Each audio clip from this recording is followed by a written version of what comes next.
ASP.NET MVC के एक और ट्यूटोरियल में आपके सामने हैं और आज के इस ट्यूटोरियल में हम बात करेंगे कि हम किस तरह ऐड कर सकते हैं वैलिडेशंस को अपने ASP.NET MVC एप्लीकेशन में। आइए चलते हैं, स्टार्ट करते हैं। ASP.NET MVC हमें प्रोवाइड करता है हेल्पर्स जिसके थ्रू हम ऐड करते हैं वैलिडेशंस को अपने एप्लीकेशन में।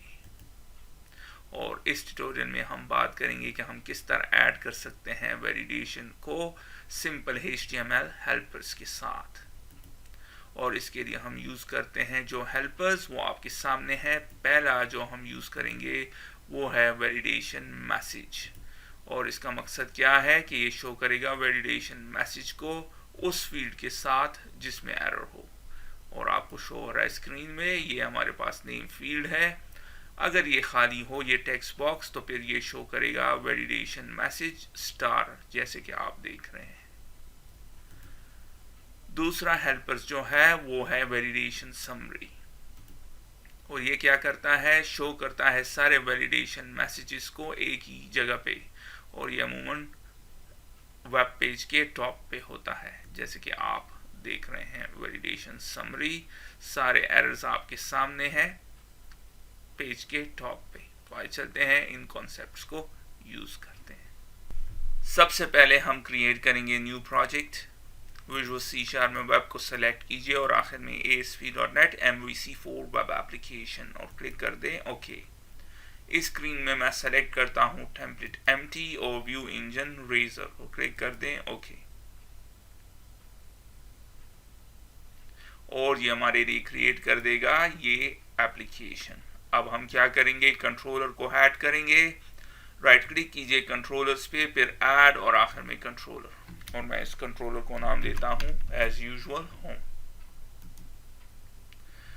हो गया। अब हम क्या करेंगे, हमारे इस कंट्रोल में ये default index action result method है। इसके लिए मैं एक व्यू को क्रिएट करता हूं। तो राइट क्लिक कीजिए ऐड व्यू और फिर मैं यहाँ पे कुछ भी चेंज नहीं करता, क्लिक करते हैं ऐड। हो गया। अब सबसे पहले जो चीज मैं चेंज करूंगा यहाँ पे वो है ये H2 टैग और मैं यहाँ पे लिख देता हूँ ASP.NET MVC Validations। अब रन करते हैं इसको इस स्टेज पे और आप देख रहे हैं ये काम कर रहा है। अब हम ऐड करेंगे फॉर्म को इस व्यू में। इसके अलावा हम कुछ कंट्रोल्स को भी ऐड करेंगे और आखिर में वैलिडेशंस को भी। तो आइए चलते हैं, स्टार्ट करते हैं। सबसे पहले मैं ऐड करता हूं फॉर्म को। फॉर्म को किस तरह ऐड करते हैं, हम 8 लिखते हैं, फिर यूजिंग, फिर HTML.begin फॉर्म। इसके बगैर काम नहीं करेगा, ये आपने हर हाल में देना है। अब मैं यहाँ पे कुछ फील्ड्स को टेक्स्ट बॉक्स को ऐड करता हूँ। सबसे पहले मैं ऐड करता हूँ p टैग और फिर उसमें लिख देता हूँ नेम और फिर एक टेक्स्ट बॉक्स। और उसके लिए हम हेल्पर यूज करेंगे HTML.textbox और मैं उसको नाम देता हूँ नेम। इसके बाद मैं एक और फील्ड ऐड करता हूँ, इस केस में है ईमेल और फिर हेल्पर टेक्स्ट बॉक्स के लिए। और इस दफा मैं इसको नाम देता हूँ ईमेल। और उसके बाद मैं एक और p टैग लगाता हूँ। अब की बार जो फील्ड ऐड करेंगे वो है डेट ऑफ बर्थ और फिर text box HTML.textbox date of birth. और आखिर में मैं एक p टैग लगाता हूँ और यहाँ पे एक बटन को ऐड करता हूँ। और उसके लिए हम यूज करेंगे इनपुट टैग को। टाइप क्या होना चाहिए, सबमिट। और फिर जो वैल्यू हम शो कराना चाहते हैं इस बटन में तो वो क्या है, वो है सेव। फिर क्लोज कर दें।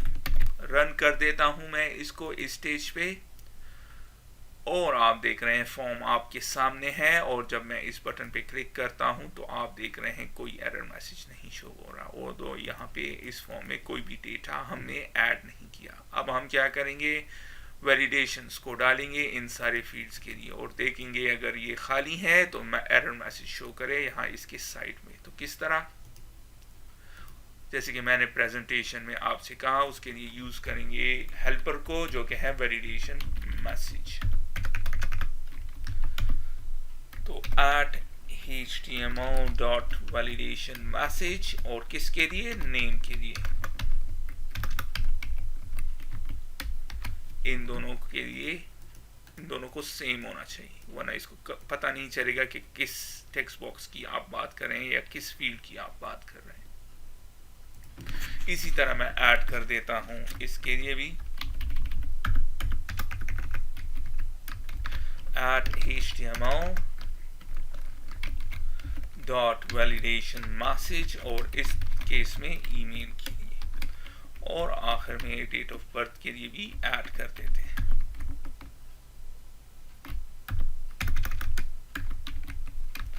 at html.validationMessage और डेट ऑफ बर्थ हो गया।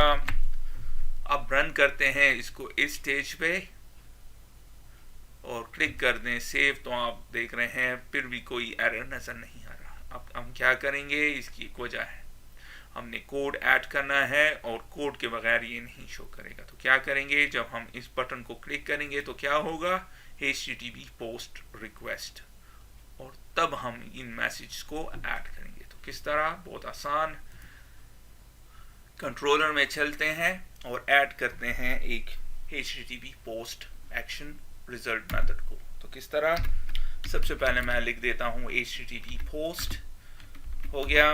उसके बाद पब्लिक एक्शन रिजल्ट और इंडेक्स, और इसकी पैरामीटर्स क्या होंगी, जो डेटा हम इसको सप्लाई करेंगे, name, email, date of birth. तो स्टार्ट में मैं लिख देता हूं स्ट्रिंग नेम, फिर स्ट्रिंग ईमेल और आखिर में स्ट्रिंग डेट ऑफ बर्थ, और फिर ये क्या रिटर्न करेगा, व्यू को। इस स्टेज पे इसको ट्राई करते हैं रन करने की,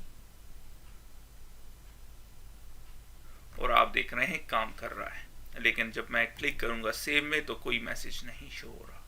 अब हम क्या करेंगे, सबसे पहले देखेंगे कि ये जो है ये एम्प्टी है या नहीं। तो किस तरह, बहुत आसान, हम यहाँ पे इफ स्टेटमेंट लिखेंगे, इफ नेम डॉट लेंथ, अगर लेंथ 0 है तो इसका मतलब है इसमें कुछ नहीं है, तो फिर क्या करो, वैलिडेशन मैसेज को डालो। सो मॉडल स्टेट आपने लिखना है, model state add model error, और एरर क्या होना होगा, नेम में जो है नेम, एग्जैक्टली उसी तरह नेम, और फिर कौन सा एरर मैसेज शो करो, name is required.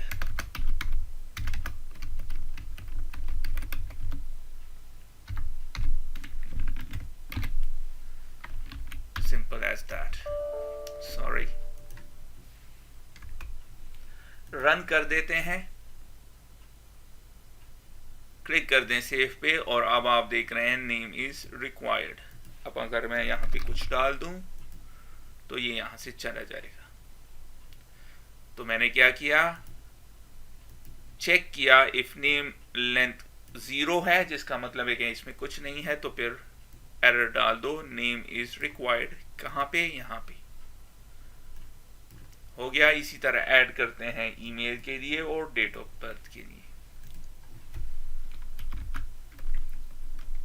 If email is dot length equals to 0, उसी तरह ऐड करो मॉडल स्टेट को, डॉट ऐड मॉडल एरर, और इस दफा ईमेल, और फिर ईमेल इज रिक्वायर्ड,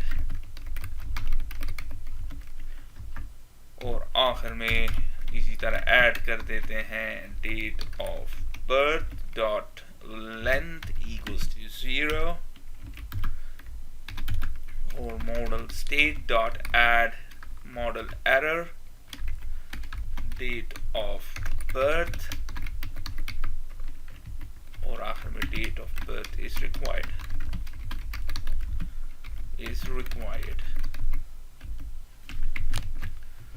हो गया, रन करते हैं। सॉरी, यहाँ पे सेमी कॉलन मिसिंग है। रन कर दें और अब मैं जब क्लिक करूंगा तो आप देख रहे हैं तीनों के सामने ये शो हो रहा है। और अब मैं जहां भी डेटा डालता हूं वो रिमूव हो जाएगा। अब हम क्या चाहते हैं कि वैलिडेशन समरी भी शो हो। तो किस तरह? बहुत आसान। व्यू में चलते हैं और यहाँ पे मैं टॉप पे फॉर्म के बाहर लिख देता हूँ @html.validation summary और इसको मैं इसी तरह जोड़ देता हूँ। रन कर देते हैं और अब आप देख रहे हैं name is required, email is required, date of birth is required. तो आपके सामने ये शो हो रहा है। अब हम क्या चाहते हैं? हम चाहते हैं कि ये नेम इज रिक्वायर्ड के बजाय यहाँ पे स्टार्स नजर आए। स्टार जैसे कि अमूमन सारे एप्लीकेशंस में होता है। तो किस तरह करेंगे?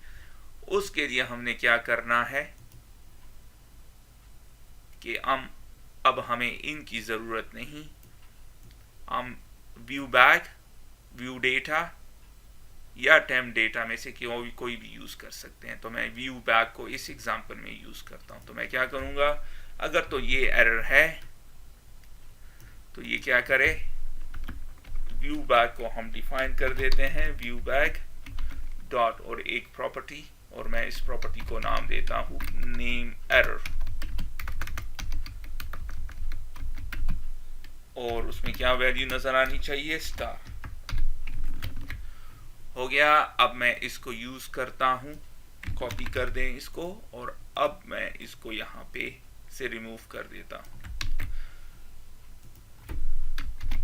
अगर तो ये वैलिडेशन मैसेज यहां पे होगा तो आपको ये दोनों वैलिडेशन समरी में और वैलिडेशन मैसेज में सेम मैसेज शो करेगा। इसके अलावा ये कोई दूसरा मैसेज शो नहीं कर सकता। तो उसके लिए मैंने क्या किया? व्यू बैक को डिफाइन किया, उसकी एक प्रॉपर्टी नेम एरर, और फिर उसको यूज किया। रन करते हैं और देखते हैं अब दोनों मैसेजेस डिफरेंट होगी। और अब आप देख रहे हैं यहाँ पे स्टार नजर आ रहा है और नेम इज रिक्वायर्ड यहाँ पे नजर आ रहा है। अब हम क्या करेंगे? इसके लिए भी करेंगे और इसके लिए भी करेंगे। तो आइए चलते हैं, कर देते हैं इन दोनों के लिए भी।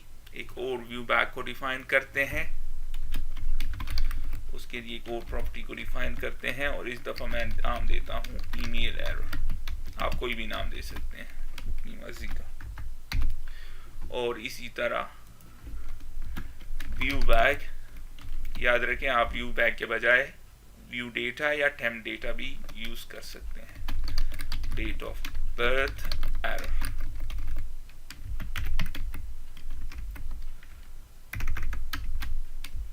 स्टार। अब हम इनको यहां पे यूज कर देते हैं view bag dot email error, और आखिर में view bag dot date of birth error. Run कर दें और आप देखेंगे दो मुख्तलिफ मैसेजेस। तो इस ट्यूटोरियल में अभी तक आपने देखा कि हम किस तरह ऐड कर सकते हैं वैलिडेशन समरी को, हेल्पर को यूज कर सकते हैं, और इसके अलावा अगर हमने डिफरेंट मैसेजेस को शो कराना है तो हम किस तरह व्यू बैक या व्यू डेटा या टेम्प डेटा में से कोई भी यूज कर सकते हैं। अब हमने क्या करना है? जब यहाँ पे डेटा होगा तो हम चाहते हैं जब क्लिक कर दें सेव तो ये हमें मैसेज, अलर्ट मैसेज शो करे, जैसे कि जावास्क्रिप्ट में अमूमन होता है कि चेंजेस आर सेव्ड सक्सेसफुली। तो वो किस तरह करेंगे? उसके लिए हम क्या करेंगे? अगर तो कोई एरर नहीं है, इनमें से कोई भी एरर नहीं है, तो फिर क्या करो? चेक करो कि फॉर्म सही है कोई एरर नहीं है तो किस तरह चेक करेंगे, मॉडल स्टेट इज वैलिड, अगर तो वैलिड है इक्वल्स टू ट्रू,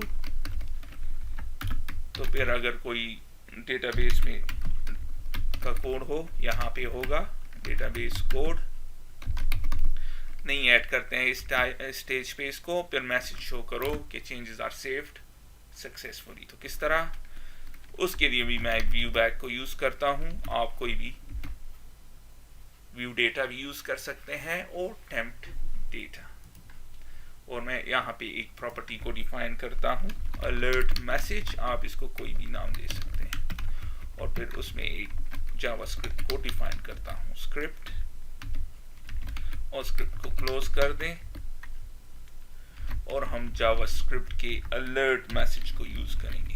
तो किस तरह, अलर्ट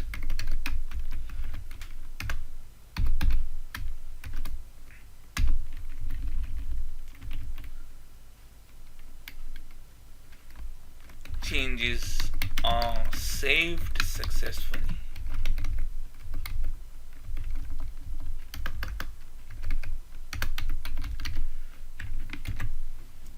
रन कर दें,